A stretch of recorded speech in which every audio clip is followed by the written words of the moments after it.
ओम नमः शिवाय। हर हर महादेव। मैं पूजा झा आप सबका अपने चैनल बी प्लेस्ड एस्ट्रो में बहुत स्वागत करती हूँ। सनातन धर्म में प्रदोष व्रत को शिवजी की पूजा के लिए सबसे उत्तम व्रत माना गया है। ये व्रत हर महीने की त्रयोदशी तिथि के दिन रखा जाता है।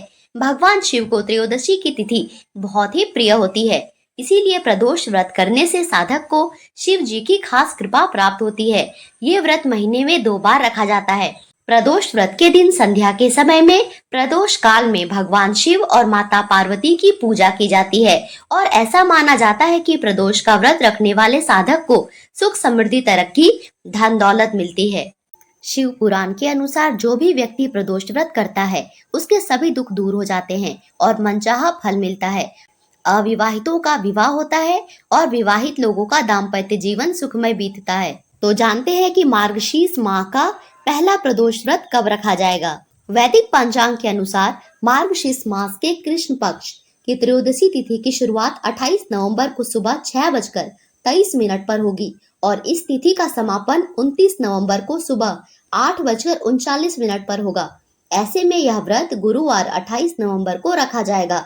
गुरुवार के दिन होने से यह गुरु प्रदोष व्रत कहलाएगा और पंचांग के अनुसार गुरु प्रदोष व्रत के दिन पूजा का शुभ मुहूर्त यानी प्रदोष पूजा मुहूर्त शाम 5:24 से लेकर शाम के 8:06 तक रहेगा।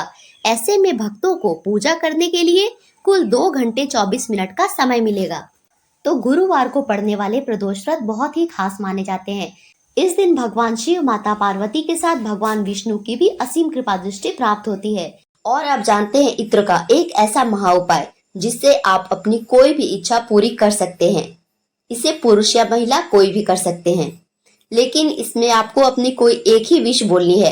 आप प्रदोष के दिन से इस उपाय को शुरू करेंगे और पूरे 43 दिन तक लगातार करेंगे। और इसके साथ अगर किसी कारणवश कुछ दिन करने के बाद ना कर पाए या बीच में रुक जाएं, तो आपने जितने दिन यह व्रत किया है उसको गिनकर याद रखेंगे और जब फिर से इस उपाय को करना शुरू करेंगे तो गिनकर पूरा 43 दिन कंप्लीट करेंगे। मतलब टोटल जोड़कर 43 दिन होना चाहिए। आपको करना क्या है, आपको एक तांबे के लोटे में जल लेना है और आपको अपने घर के आसपास जो शिव मंदिर है वहां पे जाना है। आप जल घर से ही लेकर जाएंगे और उस जल में 5 बूंद गिन के गुलाब के इत्र की मिलानी है और उस जल से जितनी पतली धार हो सके उससे शिव जी का अभिषेक कराना है। और लोटे में थोड़ा सा जल बचा लेंगे और उसे अपने घर ले आएंगे। लोटा खाली नहीं करना होता है। अभिषेक करने के बाद 108 बार शिव पंचाक्षरी मंत्र ओम नमः शिवाय का जाप करेंगे और अपनी जो भी इच्छा है शिव जी के सामने बोलेंगे, लेकिन ध्यान रखेंगे अपनी एक ही विश आपको बोलनी है। और ऐसा 43 डेज 43 दिनों तक लगातार करेंगे। आप देखेंगे कि आपकी कोई भी इच्छा हो पूरी हो जाएगी। प्रदोष का व्रत बहुत शक्तिशाली व्रत होता है। आप एक बार इस उपाय को करके देखिए, रिजल्ट बाद में जरूर शेयर कीजिएगा। गुरु प्रदोष व्रत रखने से धन समृद्धि खुशहाली तो मिलती है, जीवन में तरक्की भी मिलती है और अविवाहित लोगों का विवाह भी जल्दी होता है। और इसके साथ ही अगर आप किसी खास कामना से प्रदोष का व्रत करते हैं तो आपकी यह मनोकामना भी जल्दी पूर्ण होती है। पर इसके लिए आपको एक विशेष बात का ध्यान रखना होता है कि पूजा दिए गए प्रदोष काल के शुभ मुहूर्त में ही करनी चाहिए। इससे हमें पूजा का विशेष फल प्राप्त होता है। प्रदोष व्रत के दिन सुबह जल्दी उठकर स्नान करके शुद्ध वस्त्र धारण करें और फिर मंदिर को साफ करें, गंगा जल छिड़के और एक चौकी की स्थापना करें। पूजा के दिन आपको धूप दीप, चंदन, मौसमी फल और दूध से बनी मिठाई, जल का कलश, बेलपत्र, भांग, धतूरा, शमी के पत्ते और माता पार्वती को चढ़ाने के लिए श्रृंगार की आवश्यकता होगी। इस दिन वैसे तो मिट्टी के पार्थिव शिवलिंग बनाकर पूजा करना चाहिए और हो सके तो अगर आपके घर के आसपास कोई शिव मंदिर है तो सबसे अच्छा होगा कि आप उस मंदिर में जाके पूजा करें, क्योंकि हमारे घर की ऑरा और मंदिर की ऑरा अलग होती है। ऐसे में अगर हम मंदिर में जाके पूजा करते हैं तो हमारा पूजा ज्यादा फलित होता है। पर अगर ऐसा संभव ना हो तो आप घर पर भी पूजा कर सकते हैं। और अगर आपने पार्थिव शिवलिंग बनाया है तो अगले दिन विसर्जन कर देना चाहिए। अगर संभव हो तो घर में एक शिवलिंग स्थापित करें और आपके पास शिवलिंग नहीं है तो मिट्टी से या बालू और रेत से आप शिवलिंग बनाकर उनकी पूजा कर सकते हैं। पूजा करने में सबसे पहले दीप जलाकर शिवलिंग का पंचामृत से, जिसमें दूध, दही, घी, शहद और शक्कर मिली हो, उसे स्नान कराएं और इसके बाद एक बार फिर से शुद्ध जल से स्नान कराकर शिवलिंग को सजाएं।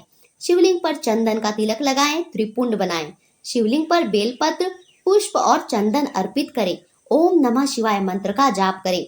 इसके अलावा रुद्राष्टक, शिव पंचाक्षर स्तोत्र और शिव चालीसा का पाठ जरूर करें। महामृत्युंजय मंत्र का इस दिन जाप करना अत्यंत शुभ फलदायी मानते हैं।